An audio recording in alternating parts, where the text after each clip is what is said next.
Pilipinas, His Excellency Ferdinand R. Marcos Jr.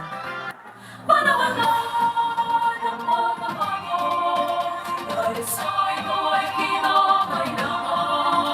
Tayo na magtulong-tulong na maunlarin ang mahal na bayan. Panahon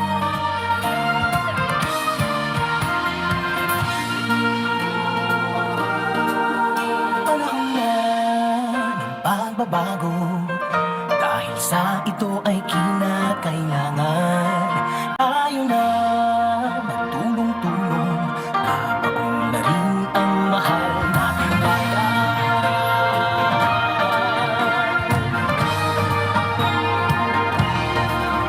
Panahon na ng pagbabago, at iayos ang mga dapat ayusin. Dapat na maging tungkulin ng bawat mamamayan dito sa atin. Kaya ang pagbabago patungo sa pag-asenso, magsikap ng mabuti at nang guminhawa tayo. Malaki natin sa mundo at ipamalas ang bagong Pilipino at bagong Pilipinas.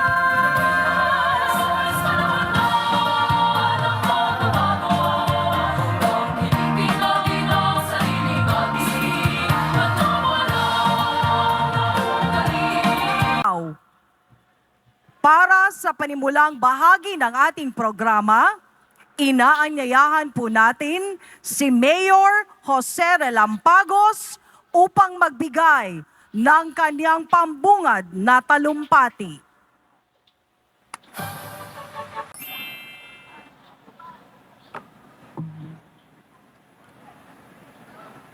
Sa ating minamahal na Pangulo, Republika ng Pilipinas, His Excellency President Ferdinand Romualdez Marcos Jr.,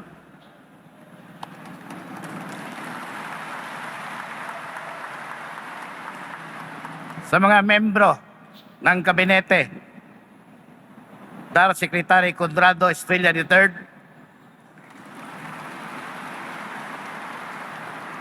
kagalang-galang na gobernador ng probinsya ng Davao del Norte, Governor Edwin I. Ubahib,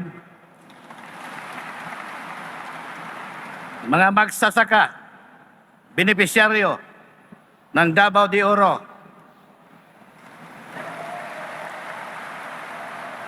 Davao Oriental, at Davao del Norte. Mga bisita galing sa iba't ibang rehiyon, maligayang pagdating sa inyong lahat. Taos puso ang aking pasasalamat sa pagdalo ninyo sa Regional Title and Certificate of Condonation distribution dito sa Gateway of Southern Philippines, ang siyudad kong minamahal, Panabo City. Nawa tayo'y gabayan parang buong service to Panabuan, service to God, maayong buntag kaniyong tanan.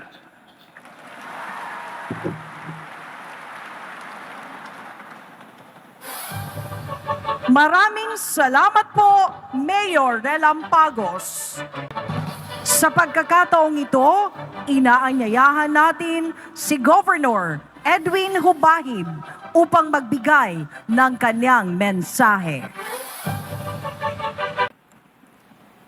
His Excellency President Ferdinand Bongbong Marcos Jr. Sir, palakpakan po natin.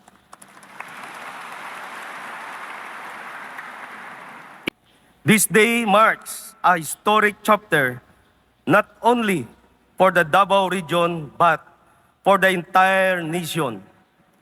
It is a testament that with strong political will, we can transform the lives of the Filipino people for the better through the new Agrarian Emancipation Act. We are empowering Filipino farmers by granting them land ownership and fostering economic liberation. I would like to express my deepest gratitude to His Excellency, President Ferdinand Bongbong Marcos Jr., for gracing this momentous occasion with his presence. This shows his unwavering commitment to agrarian reform and social equity. His act inspires us to work harder to uplift the lives of our people, especially those who cultivate our land, the backbone of our agricultural economy. The awarding of certificates of condonation with release of mortgages and certificates of land ownership award is not just a financial milestone. It is a symbol of empowerment and a fresh start for our farmers and their families. We also commend the Department of Agrarian Reform for its innovative efforts in introducing electronic titles under the SPLIT project. This initiative streamlines the land titling process, ensuring that farmers' ownership rights are secured more efficiently and effectively. This event also highlights the invaluable support extended to our agrarian reform beneficiaries organizations across the Davao region. The provision of farming tools and equipment is an important investment in the future of Philippine agriculture. Those resources will enable our farmers to increase productivity, lower costs, and improve their quality of life. As the Governor of Davao del Norte, I reaffirm my administration support for our farmers, together with DAR and under the visionary leadership of our very own President, Ferdinand Bongbong Marcos Jr.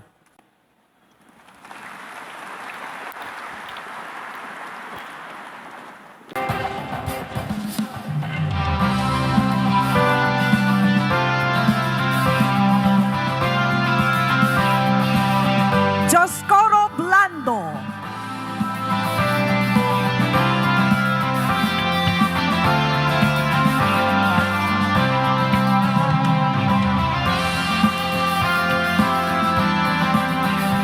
At Antonio Membrillos.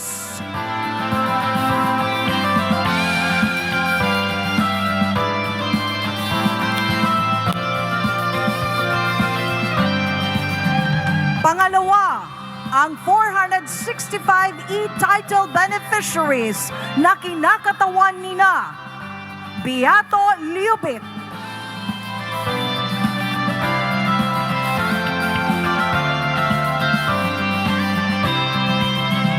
Gaspar Rosane,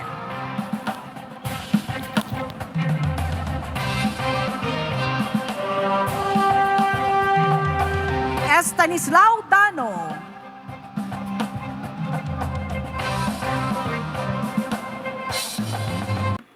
Mahal na mahal natin nga Pangulo, Ferdinand R. Marcos Jr. at saka Secretary Estrella. Magandang araw po sa inyong lahat. Lalong-lalo na po sa ating pinakamamahal nga Pangulong Ferdinand R. Marcos Jr. Ako po si Ernesto Bagtian, isang agrarian reform beneficiary ng ERB ng Andap ni Bataan, Davao de Oro. Isang karangalan po para sa akin ang makatayo rito sa harapan nyo ngayon upang ipahayag ang aking taos-pusong pasasalamat. At hindi lang po sa akin, kundi sa libo-libong beneficiaryo ng Comprehensive Agrarian Reform Program sa probinsya ng Davao de Oro. Marami pong salamat sa inyo, mahal na Pangulo. Para sa aming mga mag-uuma, magsasaka, ang inyong pag-alis ng aming bayarin, obligasyon sa Land Bank of the Philippines na pinagtibay sa pamamagitan ng Republic Act 11953 ay isang biyaya. Lubos po kaming nagagalak, mahal na Pangulo, dahil ito po ay isang napakalaking tulong sa amin. Para sa aming Dabawenyos, nawadaan jud mi og bugat nga pas-anonon. Ika nga sa Tagalog, dahil sa tulong nyo, kami ay nawala ng mabigat na pasanin dahil sa Republic Act 11953. Ang pira dapat namin gamitin, naming pangbayad sa lupa, ay may pangbili na namin ng pagkain. May pangbigay na namin sa aming mga anak para sa pamasahing patungong paaralan. Allowance ng aming mga anak sa school at sa iba pa. Napakalaking tulong po ninyo ang ginawa sa amin. Lubos po namin hinangaan ang inyong dedikasyon at pagmamahal sa magsasaka. Sana po magpatuloy pa ang inyong pagsisikap kasama lahat ng mga opisyal at kawani ng gobyerno. Lalong-lalo na po ang DAR na siyang naging instrumento ng Diyos upang ang aming pangarap na lupang sakahan ay makamtan. Pangako po namin sa inyo, Pangulong BBM, na gagamitin namin at payayabungin pa ang biyayang ito upang maging huwaran ng tagumpay at pag-unlad sa iba pang mga magsasaka. Mabuhay po kayong Pangulong Bongbong Marcos, taos pusot namin kayong iniibig at pinasasalamatan. Naway patuloy kayong pagpalain ng Diyos at bagong Pilipinas. Maraming salamat po. Maraming salamat po, ARB Bagtian. Sa Mga kababayan, maayong adlaw kaninyong tanan. Ang rehiyon ng Davao ay may espesyal na bahagi sa aking puso. Hinding-hindi ko po malilimutan ang mainit na suporta at pagmamahal na pinadama ninyo sa akin noong panahon ng kampanya at sa bawat na pagkakataon na mapupunta ako rito sa rehiyon ninyo. Dahil dito, masaya akong masaksihan ang patuloy na pag-unlad ng inyong lugar. Hangad ko na sa susunod na pagbisita ko rito ay pasisinayaan na natin ang Tagum City Bypass Road at ang Island Garden City of Samal Circumferential Road. Sa 2026 pa raw po matatapos, pero mas maganda kung mas maaga at pipilitin natin mas mabilis at mas maganda pa ang pagpapatayo na yan. Hindi lang po yan, inaabangan din ang pagbubukas ng Carmen Tagum City Coastal Road. Tiyak na makakatulong ito sa pagpapabuti ng sitwasyon ng trapiko at pagpapabilis ng galaw ng inyong transportasyon at pagpapaunlad ng negosyo, turismo, agrikultura. Mas bibilis ang biyahe ng mga produkto, mas magiging madali na ating maipaparating ang mga tourist spot tulad ng mga beach, mga ilog at mga parks dito. Lalo pa natin maitatampok ang angking talento ng mga Dabawenyo sa buong bansa at sa buong mundo.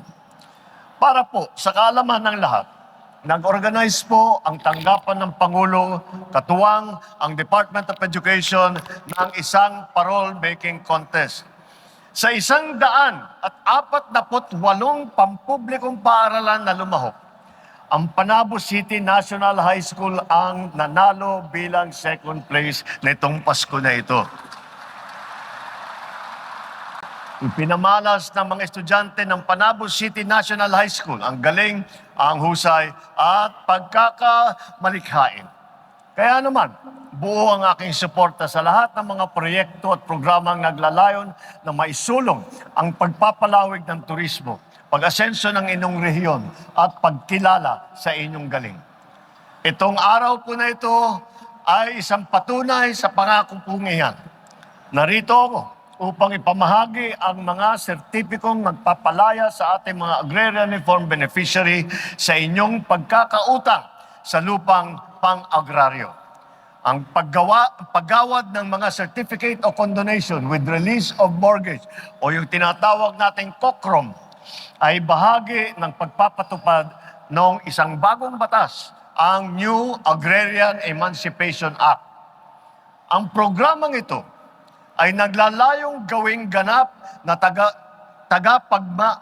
mamay-ari ng ng inyong mga sinasaka. Ibig sabihin, wala na po kayong iisipin na babayarang amortisasyon, interes o at iba pang mga surcharge. Sa madaling salita, lahat ng inyong utang burado na, limpyo na tanan.